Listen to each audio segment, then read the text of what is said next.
Hello everybody, this is the Vikstrand. Today we're going to talk about World War II movies. Now, a World War II movie usually takes place in a select few countries. You have, Germany, Japan, Soviet Union, United Kingdom, United States. They can take place in France, Italy, some European country in the eastern like Poland or Czechoslovakia or something like that. Jesus Christ, it's snowing, fuck off. Anyway, so those are the classical countries, but you also have these little other things like Casablanca that takes place in Morocco.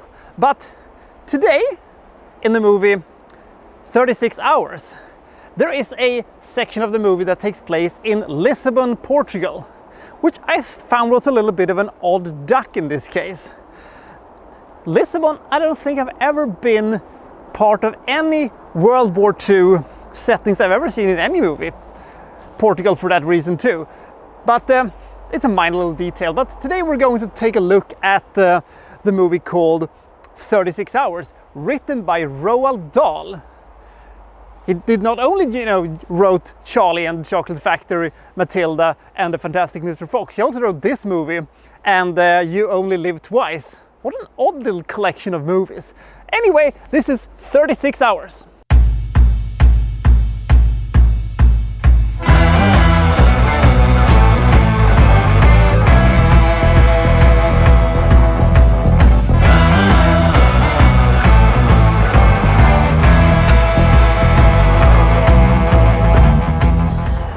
James Garner plays Jefferson Pike. He's a major within the United States Army who has intimate knowledge about the upcoming Operation Overlord.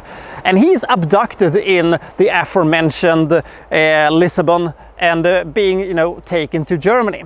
There his hair is getting a little bit grayer and they're putting him in this mock-up of a American military hospital, complete with fake American guards, played by Nazis, of course. We have all the broadcast things and fake newspapers and even baseball. Why are they doing this? Simple reason: they want him to inadvertently betray the secrets of Operation Overlord. They want him to think that many years have passed and it is the 50s and he's in now occupied Germany. But he has lost his memory. He doesn't remember anything that happened, from Lisbon up until now, which is, according to them, 6 or 7 years. So they need him to, explain what he remembers so they can, fix his memory. That's what they're telling him, but the real reason is, of course, that they want to know where the Americans are planning to land with Operation Overlord so they can, potentially stop it.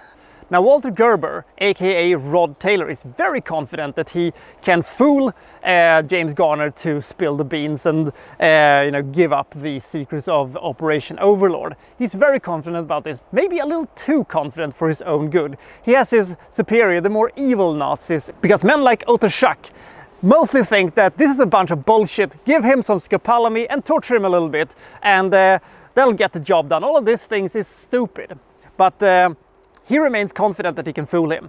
Is Garner going to, betray all the things inadvertently? And if so, is he going to be killed? Or if he escapes, can he make it to the Swiss border? And what's up with his nurse, played by Eva Marie Saint? Is she going to be a part of this one? Is she a love interest for him? And are they gonna make it out okay? And is D-Day actually going to happen? Fucking snow. 36 Hours has a very, very interesting plot. 36 Hours is a very well-written movie, and 36 Hours is a well-played and well-thought-out movie. But for some reason, the movie kind of never starts really for me. This might be a case of know too much syndrome. The case where you know more than the main character and he's just stumbling around and is an idiot. And you're thinking, well, that's obvious. You're a dummy. Sometimes it works. Sometimes it actually benefits the movie that you know more than your main character. But sometimes, in this case, I think it's damaging the movie. Not a lot. This is not a bad movie. James Garner is very good, Rod Taylor is very good, Eva Marie Saint is very good, the chemistry between her and James Garner is actually very good, and is the driving force of this movie. And the idea is very fascinating, but I think that for some reason we never truly get any suspense or any real tension in this movie for some reason. I don't know, the movie feels kind of flat and a little bit hollow. The tension never truly comes to us. I don't know why that is. The movie, however, has a great third act where my favorite character in the entire movie, Ernst, shows up. Ernst is a nihilistic, very corrupt German guard who is very, very funny in a sort of unintentional way, but I really like him. He's a lot of fun.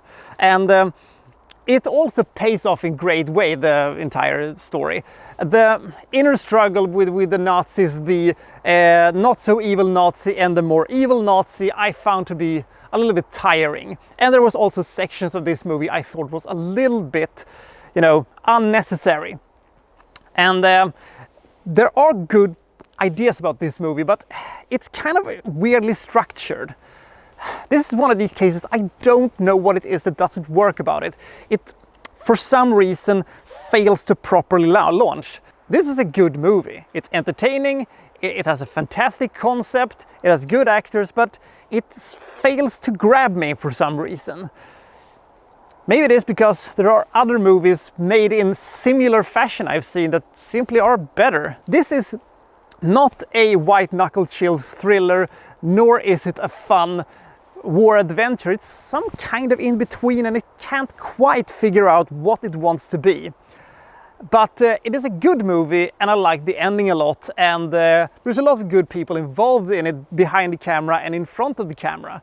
So I can't say it's bad, I just say that it is a good movie that deserves to be better. The movie is a little bit too long for its own good, and sometimes the movie grinds to an absolute halt and nothing really happens, or everything is, a little bit too much telegraphed, and you're basically, well, we know that. That's a little bit of a shame. I'll still think it is a good movie. I give this movie 61 points. Good acting and a great third act helps this movie a lot. Is this one of these movies you think should be remade? They could make an absolute stonker of a movie out of this one if they, made it anew, I think. I'll see you next time from, well, so-and-so reviewing, well, such and such. Thank you for watching. Thank you very much. Thank God it has stopped snowing.